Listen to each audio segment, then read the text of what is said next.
Next question है 52 type number 19 का। A B C के आय का अनुपात 5-7-4 है, व्यय का अनुपात 6-5-3 है। ए अपनी आय का केवल 20% बचाता है और ए बी सी की कुल बचत 8,000 रुपये है, तो उनकी व्यक्तिगत बचत क्या होगी? यानी उनकी पर्सनल व्यक्तिगत जो बचत है वो हमें बतानी है। तो सबसे पहले आय का ए बी सी का और व्यय का हम अनुपात लिख लेंगे। तो आय का अनुपात कितना है? 5:7:4 और व्यय यानी खर्चा 6-5-3। उसके बाद में ए अपनी आय का 20% बचाता है। 20% का मतलब है 1/5, यानी 5 कमाता है तो उसमें से 1 बचाता है। टोटल को नीचे लिखा जाता है, ठीक है। तो बचत बराबर 1, आय बराबर 5। तो जब 1 बचत कर रहा है तो खर्च कितना कर रहा है? 4 करेगा।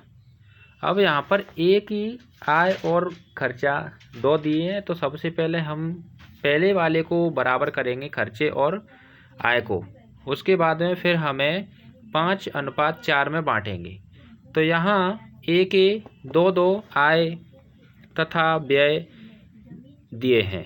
तो ऐसी स्थिति में पहले के मान को हम समान करते हैं। उसके बाद में जो आय या व्यय का जो रेशियो दिया है उसे उसी रेशियो में फिर हम डिवाइड करते हैं। जैसे 5:4 है, तो पहले को बराबर करने के लिए ए को हम क्रॉस मल्टीप्लाई करेंगे, 6 का ऊपर 5 का नीचे।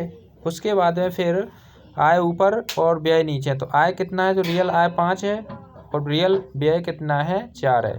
तो 4-5 में 6 का 5 से मल्टीप्लाई तो 30, 30 का सबके साथ मल्टीप्लाई करें, 30 का 5 से 150, 30 का 7 से तो 210 हो गया, 30 का 4 से करेंगे तो 120 हो गया। ऐसे ही हम करेंगे 20 का, तो 20 चक्के 120, 20 100, 20 30 60।